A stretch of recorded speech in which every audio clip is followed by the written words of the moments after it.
Good morning, dear students. I hope you are well at your home and doing your work properly.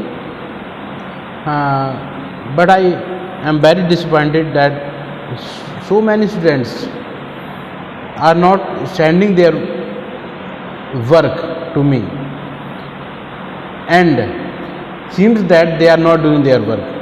ऐसा लग रहा है कि बहुत से स्टूडेंट अपना वर्क नहीं कर रहे हैं, क्योंकि कुछ ही स्टूडेंट ऐसे हैं जो अपना वर्क हमें भेज रहे हैं और वो ठीक से अपना वर्क प्रॉपरली कर भी रहे हैं। इसलिए अपना वर्क आप प्रॉपरली करें, जिससे कि जब भी स्कूल खुलेगा तो आपको अपना सिलेबस कंप्लीट करने में प्रॉब्लम ना हो। ओके, और ये वर्क अपना करके हमें सेंड भी करते रहें, जिससे आपका वर्क चेक भी होता रहे कि आपका वर्क सही हो रहा है नहीं हो रहा है, क्या प्रॉब्लम्स हैं। तो घर पर रहिए, सुरक्षित रहिए और अपना काम पूरी तरह ईमानदारी से करें और अपने पढ़ाई का रूटीन जैसा आपने बनाया होगा उसी हिसाब से करें और रोज़ करें, पर डे करें, उसमें कोई गैप नहीं होना चाहिए, क्योंकि स्टडी में जब गैप होता है तो वहाँ आपकी स्टडी में बहुत ज़्यादा डिस्टर्बेंस क्रिएट हो जाता है। ओके, तो कल पिछले वीडियो में हमने एंगल्स की कई डेफिनेशन बताई थी आपको। उसमें एक लास्ट में डेफिनेशन बताई थी vertical opposite angles. Vertical opposite angles क्या होते हैं, देखिए। Vertically opposite angles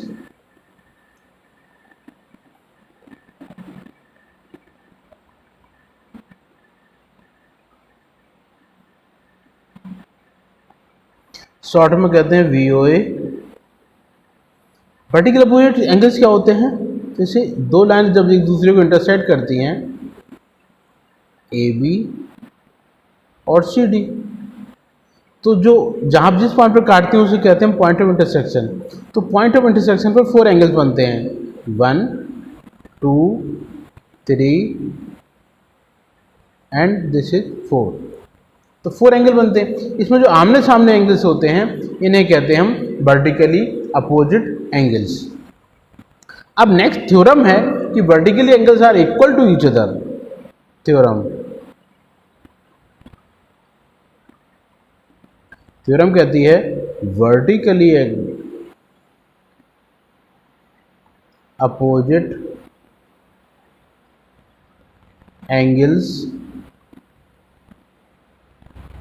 are equal to each other. अब हम इसको प्रूव करते हैं। देखिए फिगर यही है अपना। सबसे पहले प्रूव करने में सबसे पहले लिखते हैं given lines AB and CD intersect at O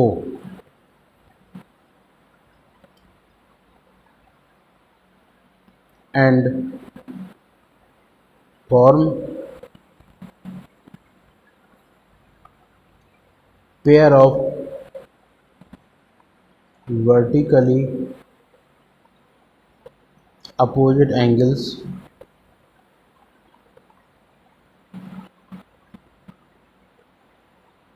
angle 1 angle 3, ये पेयर ये है, एंड एंगल 2 एंगल 4 दूसरा पेयर ये है।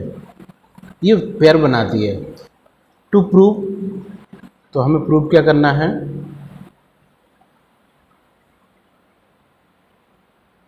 To prove angle 1 equal to angle 3 and angle 2 equal to angle 4, ये हमें प्रूव करना है।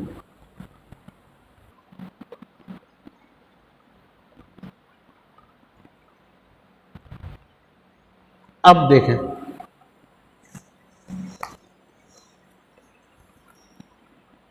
प्रूफ।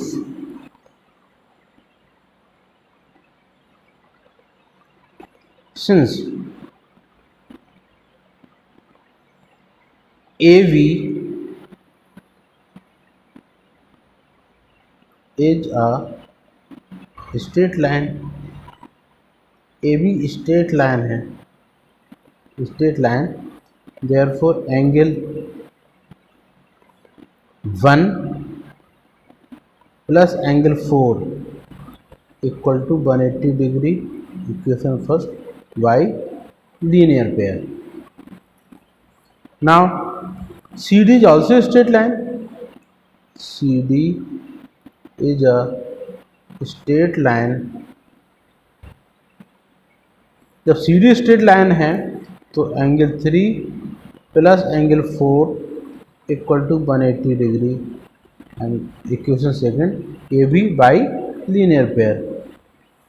हम देख रहे हैं कि इक्वेशन 1 में एंगल 1 प्लस 4 इक्वल टू 180 और सेकंड में 3 plus 4 equal to 180.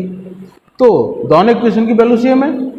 So why equation first and second, angle 1 plus angle 4 equal to angle 3 plus angle 4. Angle 4 दोनों तरफ ऐड है तो दोनों से इसको रिमूव कर दें हम. एंगल 4 को दोनों साइड से रिमूव कर देते हैं.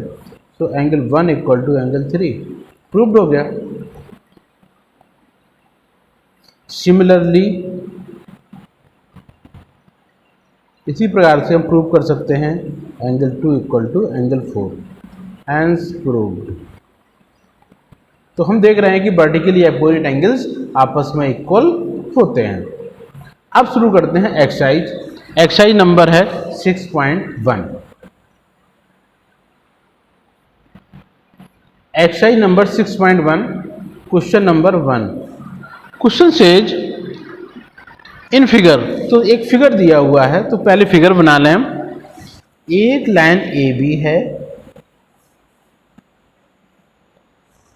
दूसरी लाइन सी डी है. ये एक दूसरे को पॉइंट ओ पर इंटरसेक्ट कर रही हैं और ओ से एक रे ओ ई खींची गई है. ये फिगर दिया है. इस फिगर के बारे में देखें. In figure lines A B and C D intersect at O if A O C plus B O E. तो क्या क्या गिवन है हमें? गिवन में है angle A O C plus angle B O E equals 70 degree and B O D equal 40 degree and angle B O D equals 40 degree. यहाँ लिख दीजिए इन फिगर. अब हमें फाइंड करना है एंगल बी ओ ई. हम फाइंड क्या करना है? To find angle B O E, इसकी वैल्यू फाइंड करनी है. तो उसके बाद reflex angle C O E find करना है. ये दो वैल्यूज फाइंड करना है हमें. देखें अब लिखें सॉल्यूशन.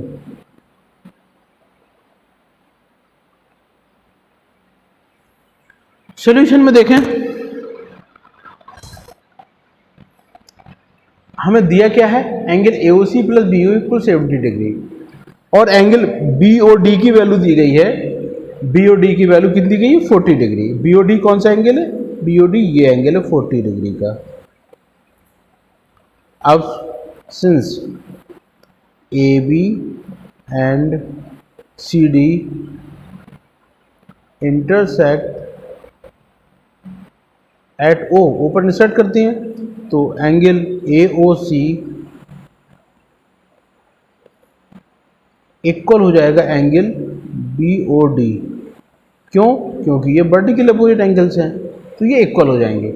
अब एंगल बी ओ डी की वैल्यू दी गई है हमें 40 degree. Since angle B O D equals 40 degree therefore angle A O C की वैल्यू भी 40 डिग्री हो जाएगी क्योंकि ये दोनों इक्वल हैं.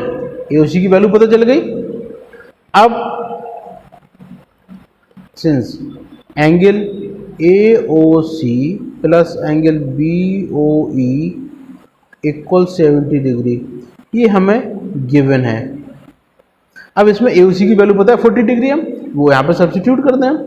तो 40 degree plus angle B O E equal 70 degree, angle B O E equal 70 minus 40, so angle B O E will be equal to 30 degree. एक एंगल फाइंड हो गया, बी ओ ई की वैल्यू फाइंड हो गई। अब उसके बाद हमें निकालना है reflex angle C O E. तो पहले हमें सी ओ ई की वैल्यू चाहिए है। अब सी ओ ई की वैल्यू निकालें पहले। देखिए, since A B is a straight line, A B straight line है, so angle A O C plus angle C O E plus angle B O E equal 180 degree. क्यों? Angles at the same side of straight line, किसी straight line के एक ही side में जितने भी angle बनते हैं सबका सम 180 डिग्री होता है। तो यहाँ लिख सकते हैं हम angles of same side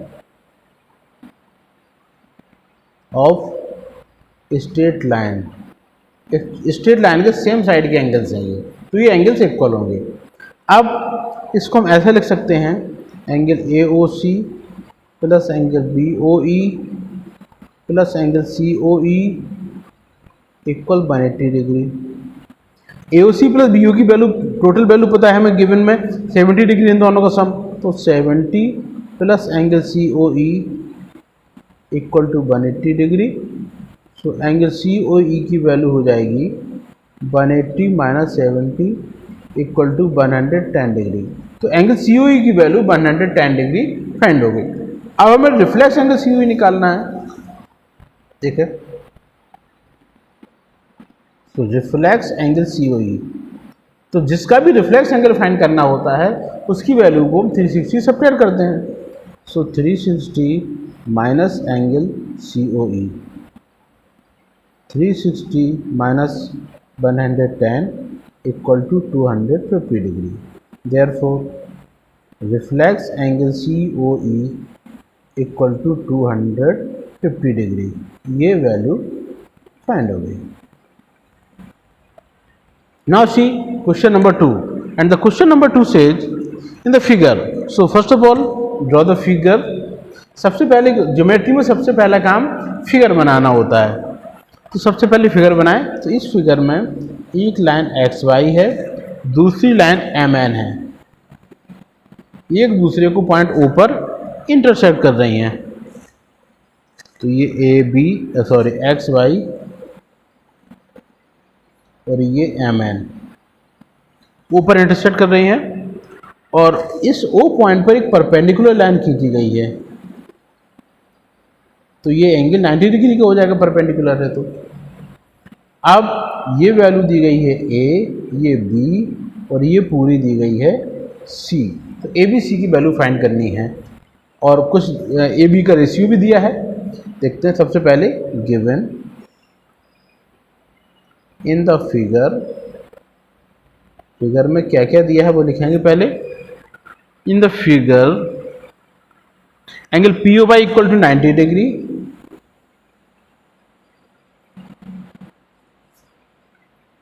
and A ratio B is given 2:3,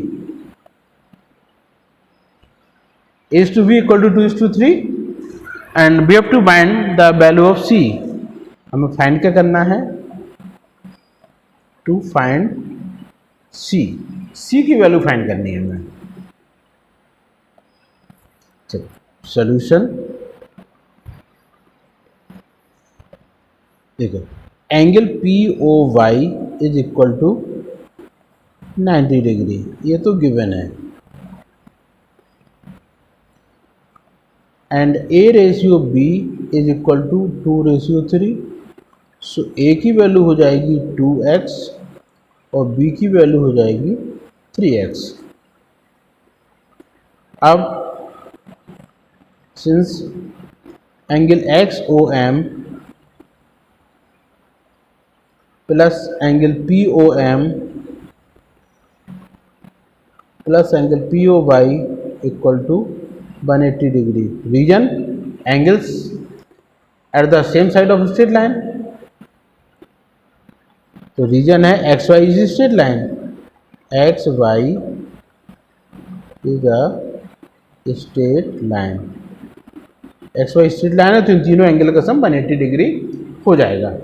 अब एक्स वाई की वैल्यू क्या है, X O M V P O M A plus P O Y 90 equal to 180 degree. B की वैल्यू क्या है, बी की value है 3x, ए की value 2x equal to 180 minus 90, 90 को हमने ट्रांसपोज कर लिया तो 5x इक्वल हो गया 90, तो x की वैल्यू हो गई 90/5 इक्वल टू 18। x की वैल्यू 90, 18 फाइंड हो गई है। अब हमें वैल्यू निकालनी है c की। अब देखें c की वैल्यू कैसे निकलेगी, since mn is a straight line, mn straight line है, जब mn स्ट्रेट लाइन है तो angle b plus c equal to 180 degree. Reason वही है लीनियर पेयर। b की वैल्यू हमने फाइंड की है, नहीं की है, कर लेते हैं। b की वैल्यू क्या है 3x, b की वैल्यू है 3x, x की वैल्यू फाइंड कर ली 18, तो b की वैल्यू हो गई 54 डिग्री। ये हमने b की वैल्यू फाइंड कर ली है। इस वैल्यू का यूज करेंगे यहाँ पर हम, b की value 54 degree plus c equal to 180 degree, तो c की वैल्यू 180 माइनस 54, तो c की वैल्यू फाइंड हो गई 126 डिग्री। ये हमारा सोल्यूशन हो गया। अब देखते हैं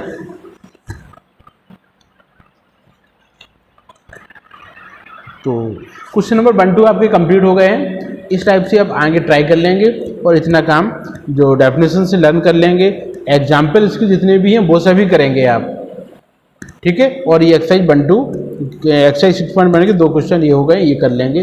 okay, that's all for today, have a very very nice day.